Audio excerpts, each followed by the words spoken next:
Hai semua, kembali lagi bersama gua Ans. Oke, sekarang gua akan melanjutkan video gua sebelumnya tentang kelanjutan Isekai wa Smartphone.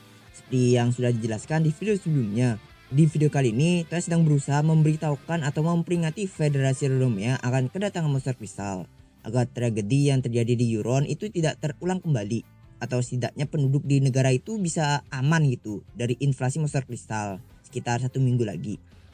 Jadi bagaimana tanggapan Federasi Rodomia? Kita langsung bahas saja. Oke, let's go. Setelah Rerisa mendengarkan informasi dari Toya akan kedatangan monster kristal lagi di negara Federasi Rodomia, Rerisa dengan segera tanpa pikir panjang langsung menghubungi ketua guild di Rodomia untuk memintanya membuat sebuah janji atau pertemuan dengan gubernur Rodomia, yaitu Flock Rajel. Untungnya si Flock ini menerima ajukan Toya untuk bertemu sekarang juga. Mengapa dia menerima ajukan Toya masih kurang jelas. Mungkin karena Toya seorang raja atau karena Toya itu mengatasnamakan aliansi Timur Barat. Apapun itu yang jelas, setelah Toya mendapatkan persetujuan dari pihak sana, Toya pun langsung berangkat ke negara Federasi Rodomia untuk mendiskusikan masalah monster kristal ini dan meminta mereka untuk secepatnya mengungsikan warga di negara mereka. Bersama dengan Raja Belfast dan Kaisar Regulus sebagai perwakilan aliansi Barat Timur, disertai dengan beberapa pengawal mereka dan pengawal Toya. Singkatnya, saat ini Toya, Raja Belfast dan Kaisar Regulus dan Flock Rajel berada di ruang tamu di Istana Rodomia. Flock ini memiliki ciri-ciri rambut coklat keriting yang terurai ke bawah, memiliki janggut di pipinya, terlihat kuat, dan dia itu menatap Toya dengan sangat serius. Pakaian yang dia kenakan adalah setelan jas lengkap formal yang mewah, dan Flock ini adalah seorang gubernur provinsi tengah dan pusat. Orang yang terpilih menjadi salah satu pimpinan dari 7 gubernur yang ada di negara Federasi Rodomia ini. Singkatnya, Toya pun memberitahukan semuanya kepada Flock akan kedatangan monster kristal di negara mereka tak lama lagi, dan menyuruh mereka itu untuk segera mengungsikan penduduk mereka. Akan tapi Flock malah tidak mau mengikuti perkataan Toya. Walaupun bahkan Toya itu sudah memberitahukannya besar kemungkinan kalau hal yang terjadi di Euron akan terulang kembali di negara mereka. Responnya itu malah sangat tenang gitu dan bahkan tidak terkejut sama sekali. Toya pun menanyakan alasan kenapa mereka itu menolak mengungsikan penduduk, dan alasan yang dia berikan kalau dia dan atasan lainnya ingin melihat perkembangan situasinya terlebih dahulu. Setelah itu mereka akan memikirkan apa yang akan mereka lakukan.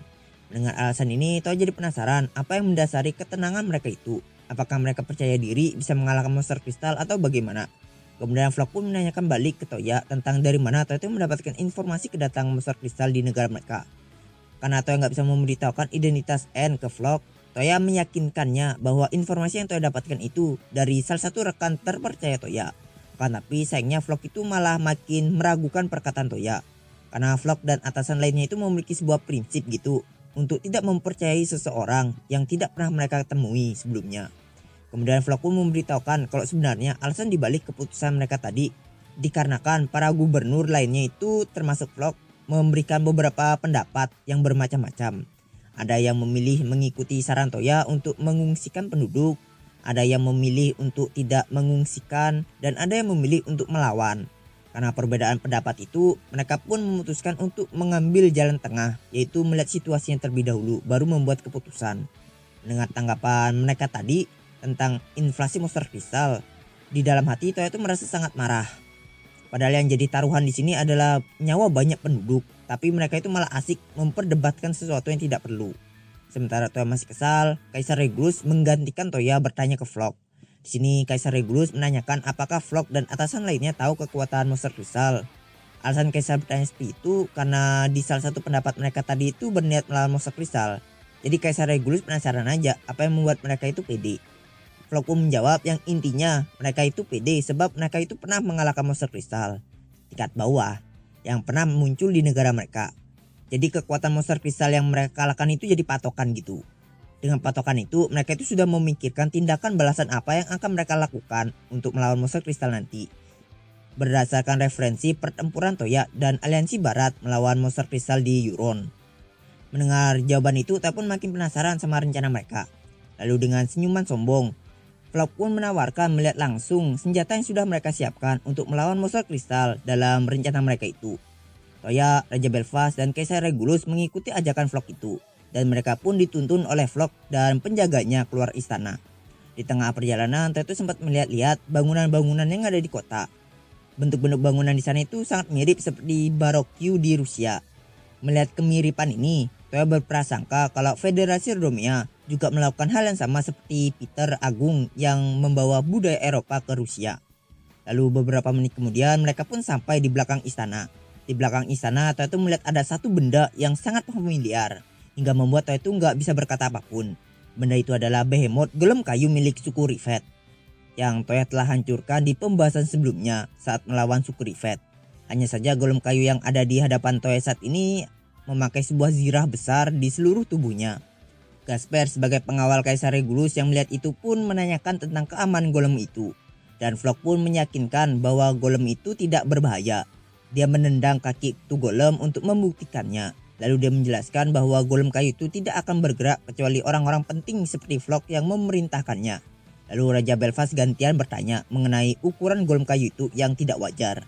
Perlu diingat, ukuran golem kayu punya suku Rivet itu 2 kali lipat lebih tinggi daripada Fremgir. Dan nih golem memiliki ukuran yang sama persis seperti golem kayu punya suku Rivet. Singkatnya di sini yang menjelaskannya adalah Toya. Toya menjelaskan ke semuanya tentang behemoth golem kayu itu seperti yang Toya sudah ketahui. Lalu tiba-tiba terdengarlah suara seseorang yang tak dikenal dari belakang Toya. Dia memberikan Toya sebuah apresiasi karena tahu tentang golem kayu itu. Toya pun melihat ke arah belakang mencari asal dari suara itu dan setelah menoleh ke belakang, Toya melihat seseorang laki-laki pendek dan gemuk yang umurnya itu kira-kira 40 tahunan. Dia memakai jas putih bersih dan kacamata.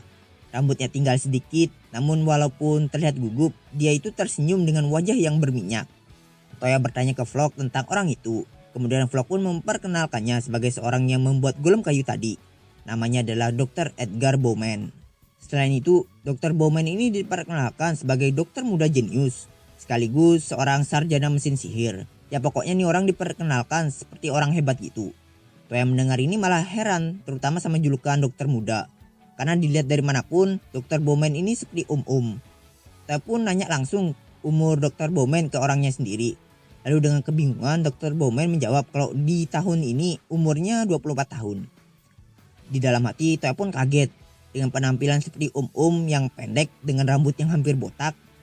Toya nggak percaya kalau umurnya itu masih 24 tahun. Toya pun menoleh ke belakang untuk melihat reaksi yang lainnya seperti Raja Belfast, Kaisar Regulus dan pengawal mereka. Dan reaksi mereka itu sama seperti Toya, tapi mereka menutupinya dengan poker face. Cuman tatapan mata mereka yang tergambar jelas kalau mereka itu juga nggak percaya dengan umur dan penampilan Dr. Bowman. Setelah itu dengan rasa bangga, Dr. Bowman mulai menjelaskan ke Toya dan yang lain-lainnya tentang kelebihan-kelebihan golem kayu mereka daripada golem kayu milik suku Rivet. Dari zirah yang dikenakan terbuat dari misril yang tahan api. Habis itu sejak kecil golem itu sudah mereka kasih kalung pengendali supaya jinak.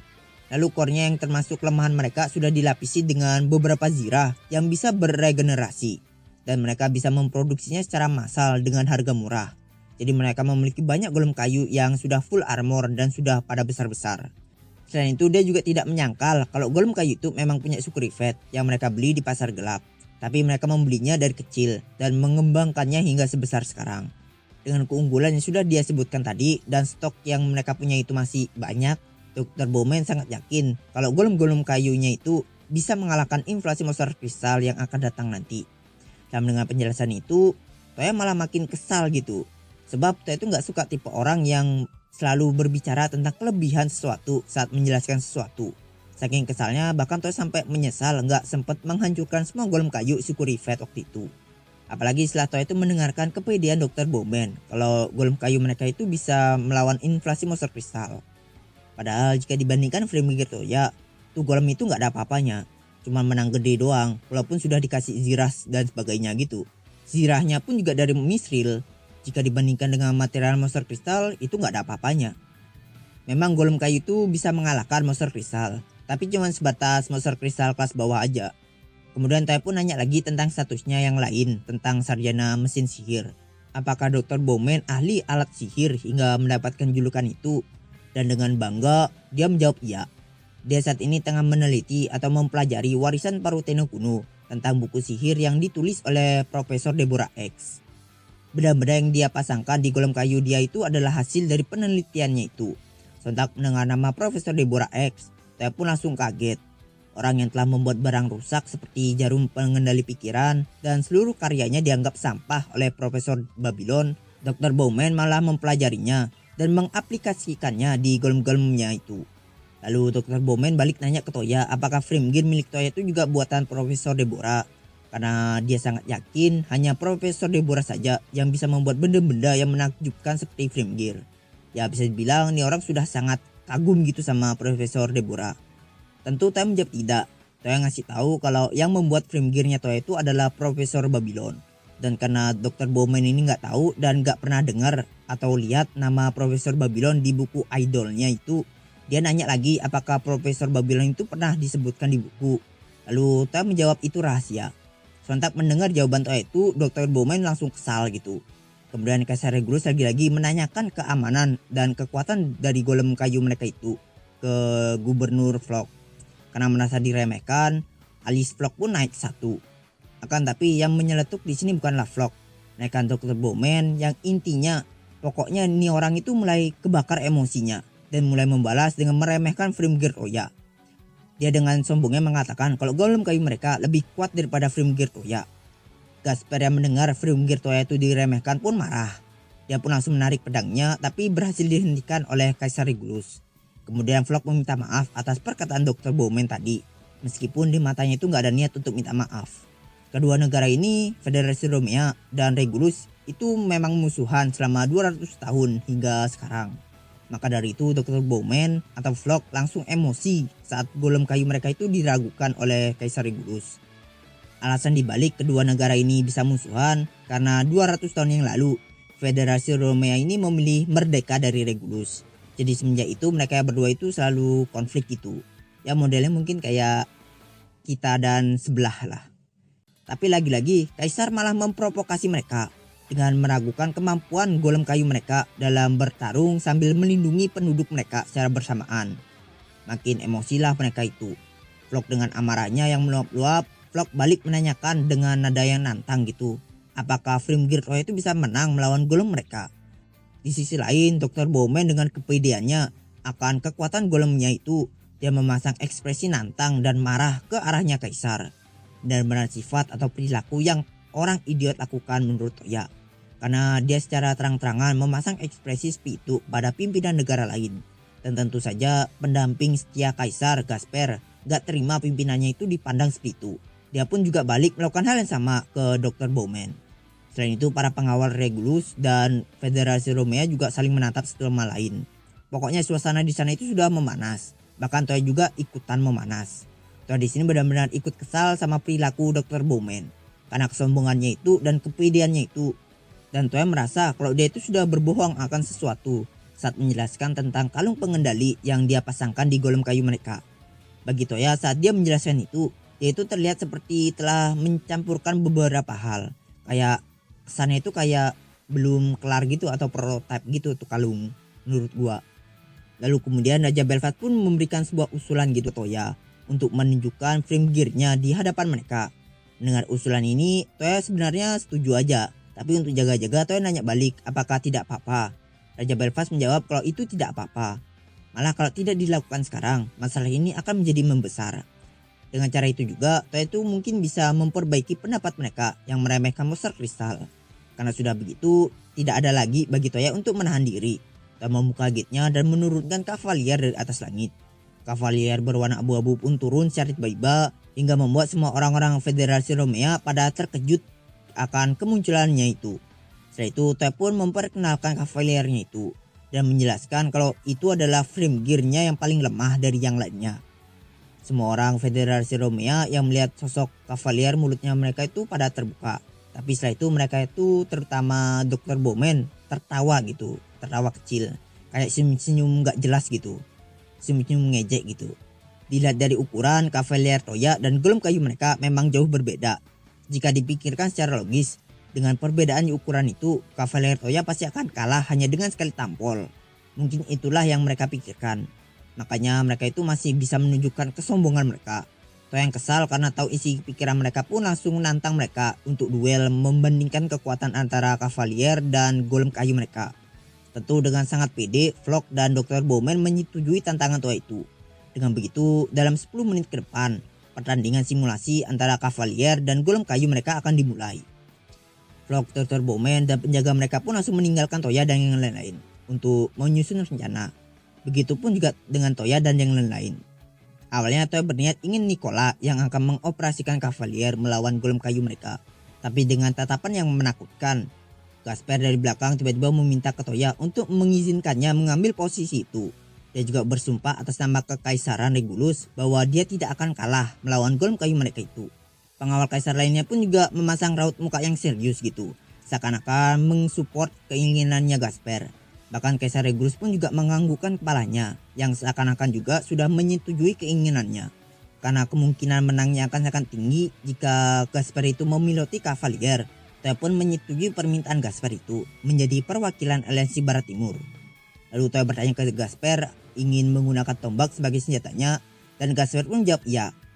Toya pun mengeluarkan sebuah tombak besar dari hanggar menggunakan gate. Hingga singkat cerita 10 menit kemudian pertandingan simulasi pun dimulai. Di saat Gasper menaiki Cavalier dari arah berlawanan, Toya itu dapat melihat Dr. Bowman yang sudah senyum-senyum ngeselin gitu. Melihat senyumannya itu, Toya pun jadi penasaran akan berapa lama lagi senyuman itu akan bertahan di mukanya. Dan sayang sekali untuk video kali ini gue akhiri terlebih dahulu. Terima kasih karena telah menonton video ini. Jika ada salah kata bisa dibenarkan aja di kolom komentar seperti biasa. Lalu jangan lupa subnya. Oke, see you next video and sayonara. Adios. Bye. Bye.